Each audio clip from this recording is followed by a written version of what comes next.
Jagiroad paper মিল, যাক নগাঁও কাগজ মিল বুলি কোৱা হয়, যাক নগাঁও পেপাৰ মিল বুলি কোৱা হয়, এই পেপাৰ মিল কিয় বন্ধ হ'ব লাগিছে? ইতিমধ্যে আমি প্ৰথম প্ৰতিবেদন প্ৰকাশ কৰিছিলোঁ টাইম-8ৰ তৰফৰ পৰা। এতিয়া আমি দ্বিতীয়খন প্ৰতিবেদন প্ৰকাশ কৰিব ওলাইছোঁ, য'ত আমি এজন বিশেষ ব্যক্তিৰ কথা ক'ব ওলাইছোঁ। তেওঁ হৈছে লিকুইডেটৰ কুলদীপ ভাৰ্মা। এই কুলদীপ ভাৰ্মাৰ হাততেই চাবিকাঠি আছে যে এই পেপাৰ মিল বন্ধ থাকিব নে খোলা থাকিব। লিকুইডেটৰ কুলদীপ ভাৰ্মা এগৰাকী CA। তেখেতক কাগজ কলটো খুলিবৰ কাৰণে নেশ্যনেল কোম্পানী ল ট্ৰিবিউনেলে ইতিমধ্যে নিৰ্দেশ দিছিল। আৰু সেই কাগজ কলটো খুলিবৰ কাৰণে যিটো আমাৰ ল ট্ৰিবিউনেল আছে, তেওঁলোকৰ যিটো এপিলেট কোৰ্ট আছে, এপিলেট কোৰ্টেও কিন্তু নিৰ্দেশ দিছিল। এপিলেট কোৰ্টে কৈছিল যে ভাৰত চৰকাৰক সৈমান কৰে আপোনালোকে এই কাগজ কলটো খোলক। কুলদীপ ভাৰ্মাক বিশেষভাৱে কৈছিল ভাৰত চৰকাৰক অনুৰোধ কৰি এই কাগজ কলটো খুলিবৰ কাৰণে। কেৱল সেয়াই নহয়, নেশ্যনেল কোম্পানী ল ট্ৰিবিউনেলে স্পষ্টকৈ কুলদীপ ভাৰ্মাৰ যিটো নিলাম কৰাৰ যিটো আবেদন আছিল, সেই আবেদনখন খাৰিজ কৰিছিল। তাৰ পাছত এপিলেট কোৰ্টে স্পষ্টকৈ কৈছিল যে ভাৰত চৰকাৰৰ ওচৰলৈ আপুনি যাওক আৰু গৈ পেলাই ভাৰত চৰকাৰৰ পৰা পইচা আনি পেলাই, ধন আনি পেলাই এই কাগজ কলটো মুকলি কৰক। কিন্তু অজ্ঞাত কাৰণত এই কুলদীপ ভাৰ্মাই গোটেই প্ৰক্ৰিয়াটো অন্য দিশলৈ লৈ গ'ল আৰু ভাৰত চৰকাৰক অনুৰোধ কৰাৰ বিপৰীতে কুলদীপ ভাৰ্মাই কৰিলে কি, এই গোটেই কাগজ কলটো নিলামত দিয়াৰ পৰিকল্পনা কৰিলে। এইবোৰ আমি কাগজ আপোনালোকক দেখুৱাইছোঁ, য'ত নেশ্যনেল কোম্পানী ল ট্ৰিবিউনেলৰ এইবিলাক নিৰ্দেশনা, য'ত স্পষ্টকৈ কৈছে যে কাগজ কলটো খুলিব লাগে। সেয়া আপোনালোকে দেখিছে নিশ্চয়, য'ত স্পষ্টকৈ লিখিছে যে কাগজ কলটো খুলিব লাগে আৰু এই খোলাৰ দায়িত্ব লিকুইডেটৰ কুলদীপ ভাৰ্মাক তেওঁলোকে নেশ্যনেল কোম্পানী ল ট্ৰিবিউনেলে স্পষ্টকৈ নিৰ্দেশ দিছিল।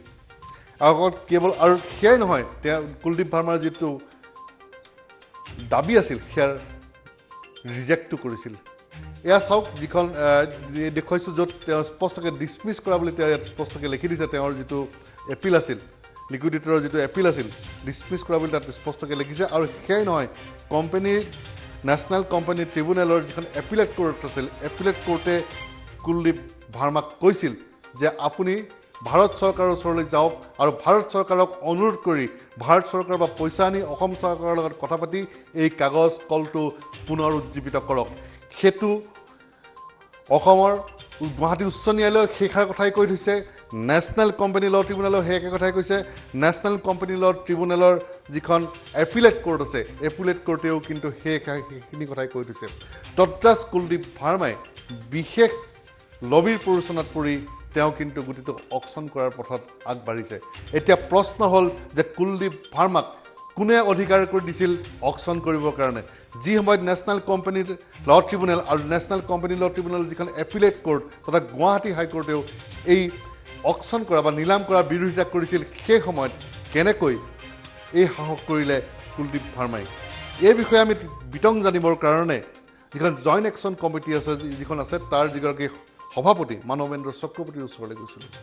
মানৱেন্দ্ৰ চক্ৰৱৰ্তীয়ে স্পষ্টকৈ কৈছিল যে এয়া লিকুইডেটৰৰ এটা সম্পূৰ্ণৰূপে ষড়যন্ত্ৰ আৰু এই ষড়যন্ত্ৰৰ ফলতেই অসম তথা উত্তৰ পূৰ্বাঞ্চলবাসীয়ে নগাঁও কাগজ কল আৰু কাছাৰ জিলাত থকা যিটো কাগজ কল দুয়োটাই হেৰুৱাবলৈ গৈ আছে। Hence the presently interlocutory application stands dismissed. সেই লাষ্টৰ শব্দটো আপোনালোকে দেখিছে, এয়া আছিল স্পষ্ট নিৰ্দেশনা।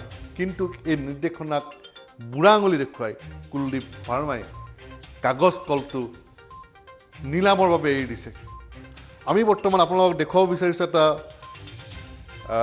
আমাৰ টাইম-8ৰ এটা এক্সক্লুচিভ ইণ্টাৰভিউ, য'ত মানৱেন্দ্ৰ চক্ৰৱৰ্তী, তেওঁ জইণ্ট একশ্যন কমিটি যিখন আছে, তেখেতৰ যিখন পুনৰুজ্জীৱিত কৰাৰ কাৰণে যিখন জইণ্ট একশ্যন কমিটি আছে, তাত কেইবাটাও সংগঠন আছে, তাৰ তেখেত সভাপতি। তেখেতে কি ক'লেনো শুনো আহক। এই লিকুইডেটৰে HPCক নিলাম কৰিবলৈ এখন পিটিশ্যন দাখিল কৰিছিলে। পিটিশ্যন নম্বৰ হ'ল 31502020 NCLTত দিছিলে, যিটোৰ হিয়াৰিঙৰ পাছত 26 এপ্ৰিল NCLTয়ে অৰ্ডাৰ দি কৈছে তোমাৰ petition for permission of liquidation is rejected because there is an order of NCLAT appellate court. We cannot bypass this order. We have no jurisdiction to disobey the order of appellate tribunal. Appellate tribunale কি কৈছিলে? Appellate tribunale আমাৰ পিটিশনৰ ওপৰত hearing কৰাৰ পাছত কৈছিলে যে Government of India should release the fund to ensure that the company remain a going concern আৰু লিকুইডেটৰক কৈছিলে যে গভৰ্নমেন্ট অফ ইণ্ডিয়াৰ লগত পাৰ্চু কৰি ফাণ্ডটো ৰিলিজ কৰাই কোম্পানী জিয়াই তুলিব লাগে এই লিকুইডেটৰে এইচপিসিক নিলাম কৰিবলৈ এখন পিটিশন দাখিল কৰিছিলে পিটিশন নম্বৰ হ'ল 31502020 এনচিএলটিত দিছিলে যেটোৰ হিয়াৰিঙৰ পাছত 26 এপ্ৰিল এনচিএলটিয়ে অৰ্ডাৰ দি কৈছে তোমাৰ petition for permission of liquidation is rejected because there is an order of NCLAT appellate court. We cannot bypass this order. We have no jurisdiction to disobey the order of appellate tribunal.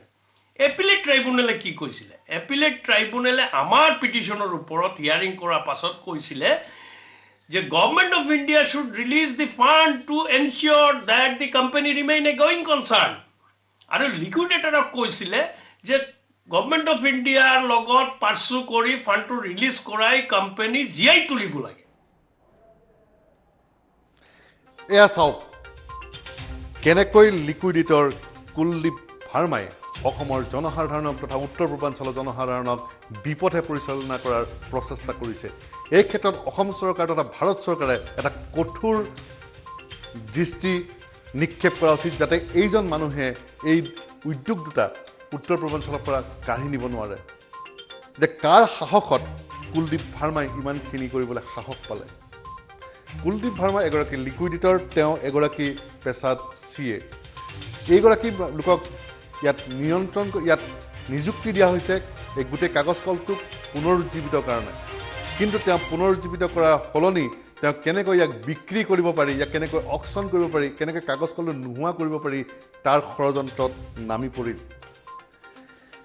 এই কুলদীপ ভাৰ্মাক নাকি লগাব কোনে লিকুইডেটৰৰ পোছাকত ষড়যন্ত্ৰৰ ৰূপত Kuldeep Verma national company ল tribunal আৰু national company ল ট্ৰিব্যুনেলৰ যিখন এপিলেট কোৰ্ট এই এপিলেট কোৰ্টৰ যিটো নিৰ্দেশনা য'ত স্পষ্টকৈ কৈছে যে এই উদ্যোগটো পুনৰুজ্জীৱিত কৰিব লাগে চৰকাৰে সহায় কৰিব লাগে ভাৰত চৰকাৰে সহায় কৰিব লাগে আৰু লিকুইডিটৰক স্পষ্টকৈ কৈছিল যে আপুনি গৈ ভাৰত চৰকাৰৰ সৈতে কথা পাতক অসম চৰকাৰৰ সৈতে কথা পাতি পেলাই এই কোম্পানীটোক এই কাগজ কল দুটাক পুনৰুজ্জীৱিত কৰক সেই কাম নকৰিলে লিকুইডিটৰে বৰং লিকুইডিটৰে এতিয়া পৃষ্ঠভংগ দি বিক্ৰী কৰাৰ ধাৰণা পৰিকল্পনা কৰিছে আৰু নিলাম কৰাৰ ষড়যন্ত্ৰ কৰিছে এতিয়া কাৰ নিৰ্দেশত কাৰ ছত্ৰছায়াত নেশ্যনেল কোম্পানী ল ট্ৰিব্যুনেল আৰু এপিলেট কোৰ্ট তথা গুৱাহাটী হাইকোৰ্টৰ যিখিনি নিৰ্দেশনা আছে সকলোখিনি বুঢ়া আঙুলি দেখুৱাই কুলদীপ ভাৰ্মাই ইমানখিনি কৰিবলৈ সাহস পালে যদিহে কুলদীপ ভাৰ্মাই গোটেই যিখন আদালত আছে নেশ্যনেল